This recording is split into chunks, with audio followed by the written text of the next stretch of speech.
হে প্ৰভু তুমি মোৰ চলিটোক অলপ চকু মেলি চাবা কি যে কৰিম তোমাকে গতালো আৰু কৃষ্ণ কৃষ্ণ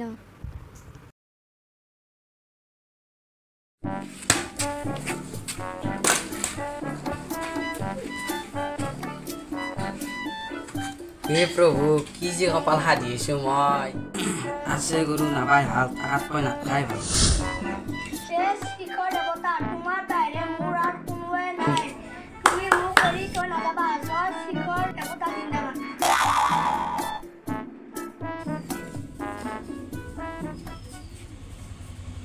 দাদা মূৰ্খু শিখৰ পূজা কৰি থাকবে নাংগিয়া কলকাতিৰ বাৰীত গৰুটো আছে পানী খুৱাই থৈ আগে যা মালচেল ৰাজা শিখৰ মোৰ কলি যা গৰুক পানী খুৱাই থৈ নিজে যা হা তই কি গলি তোৰ ইমানে হাৱ বাপৰে ফাদাৰে কি ৰামচৰ মাৰছে ভাই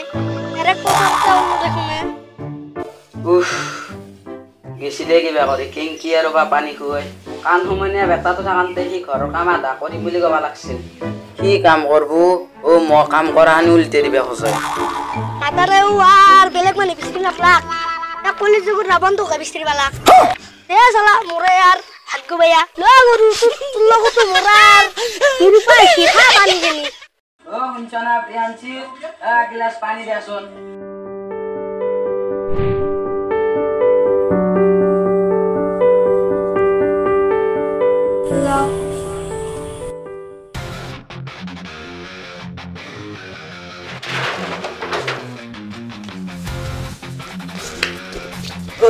নাটক কৰি আছা দাদা আহা বহিয়ে দাদাৰে আৰু মই কিবা এটা কথা পাতিছিলো দাদা মইতো বৰ বেয়া নাই তই দুখীয়াৰে মুখাবা চিলৰ বাকী 200 টকা দি আছে ৰাখি দি আছো মই জানছিলো ৰাজামচুৰি সিংহে নাখান ধুত লগাব য'ত পাই দি কৈছে তাত নাই একো নহয় ৰ'বহে সি ভাল হ'ব ৰ'ব মই সদায় ভগৱানক প্ৰাৰ্থনা কৰি আছো নহয় ভাল হ'ব বুলি আশা কৰি আছা তহঁতে তই নচলিবই ভগৱানে ভাল কৰি দিবা নৰে আৰু এটা কথা কওঁ শুন কবাৰ ইচ্ছা নাছিল তথাপিও কওঁ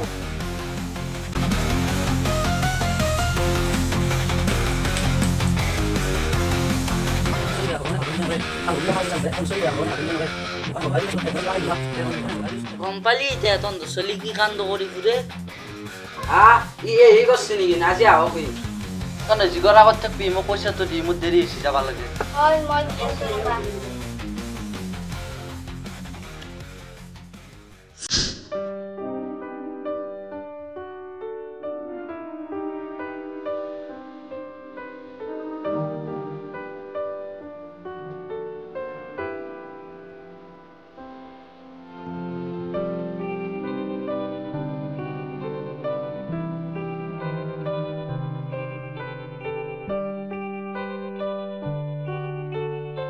তোক ভাল বুলি ভাবান্তে মানে তই বয়া হৈ গৈছে মানে তোৰ কাৰণে আজি ঘৰত আহি বেলেগে শাখি থৈ গৈছে মই হাতচৰ কৰি কৈছো আৰু মই একো কৰা নাই দোকানী কৈছে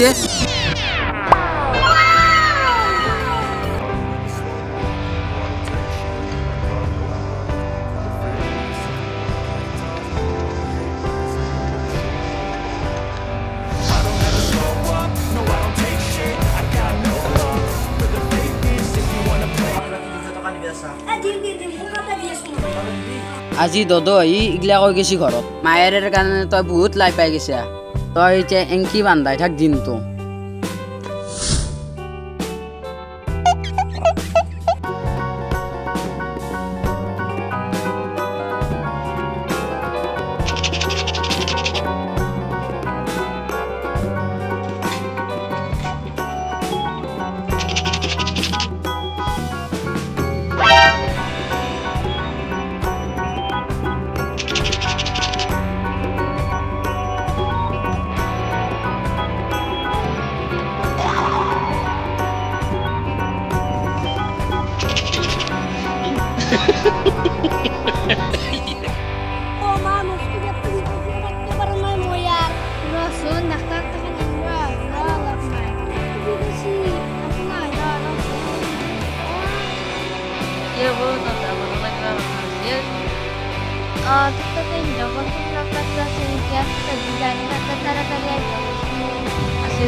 নাই ৰ'ব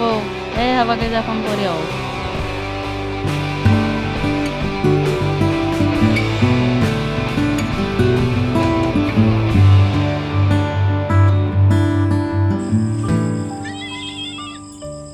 হ্যালো হিরকদা কত আছ ও মো বছর যাইছি র ও কি এসি রাজার ও গাড়ি লাগবে নাকি এটা ও দেবের মধ্যে আসবে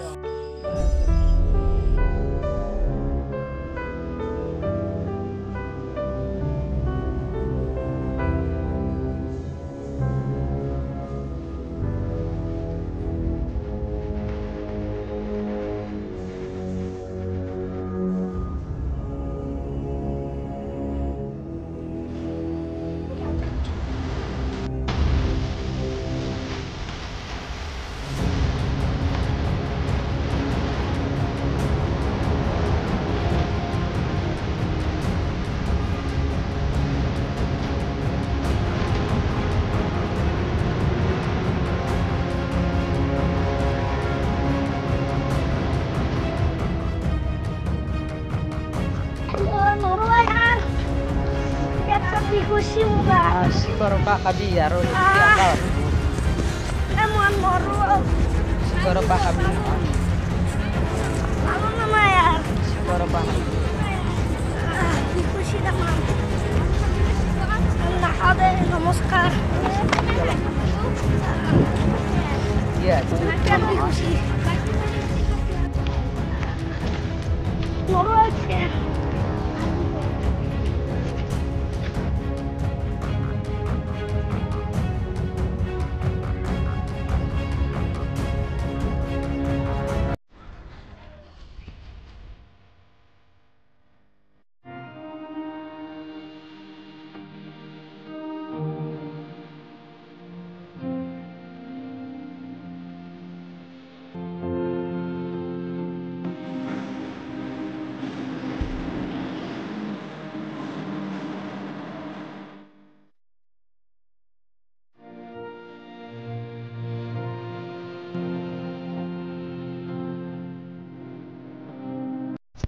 এনেকৈ কি বেমাৰ হৈছে কোৱাটো সম্ভৱ নহয় আপোনালোকে বাহিৰত গৈ পৰীক্ষাটো কৰি লওক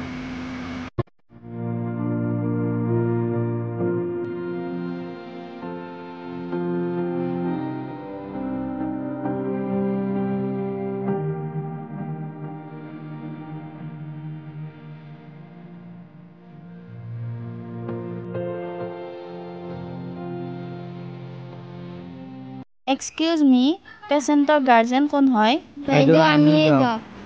দাদাটিয়ে কিবা খাইছিল নেকি হয় বাইদেউ খাইছিল ঠিক আছে পৰীক্ষা কৰা হৈছে ৰিপৰ্ট অহালৈ অলপ ৰৈ দিয়ক হ'ব বাইদেউ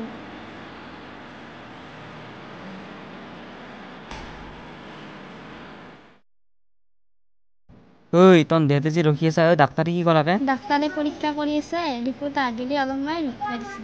অঁ সেনেকৈ কৈছে নেকি ডাক্তাৰে অঁ দে বাৰু দেচোন চাওঁ কি আহে ৰিপৰ্টটো আৰু ইয়াতে ভিতৰততো যাবা নিদিয়ে নিশ্চয় নাই ইয়াতে দে তন দে বেছি ইমান টেনশ্যন লৈ থাকিব নালাগে মই ইয়াতে আছোঁ অঁ যোৱা তন ইমান টেনশ্যন লৈ মই আহি আছোঁ হ'ব দা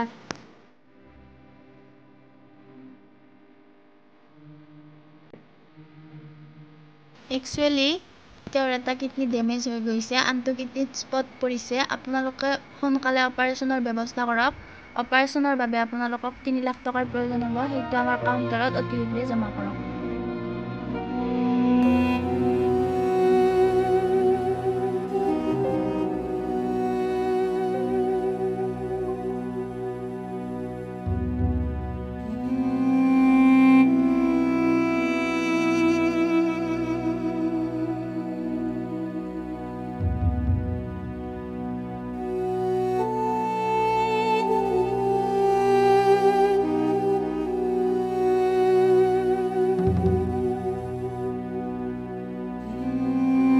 ঐ তাৰপৰা একলা একলা আহি বহি থাকিলি যিটো ইয়াতে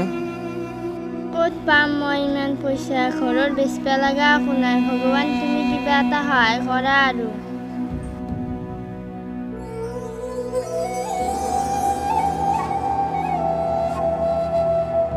ঐ তহঁতে যে দুয়োটা যে বাহিৰত কি ক'লাক ডাক্তৰে তহঁতক ডাক্তাৰে অপাৰেশ্যন কৰিব লাগিব বুলি কৈছে এটা কিডনি ডেমেজ হৈছে আৰু এটা কিডনিত স্পট পৰছি বোলে 3 লাখ টকা লাগিব বুলি কৈছে তহঁতে টকা পইচাৰ ইমান টেনশ্যন ল'ব নালাগে দে মই পইচাটো মেনেজ কৰিম তহঁতে অপাৰেশ্যনটো কৰবা দি কেৱল কিন্তু একো কিন্তু নাই তহঁতে কেৱল অপাৰেশ্যনটো কৰবা দি মই পইচাৰ মেনেজটো কৰি আছোঁ দে আৰু শুন যিমান পাৰি সোনকালে ব্যৱস্থাখিনি কৰ এইগিলা কামত দেৰি কৰি লাভ নাই হেল্ল'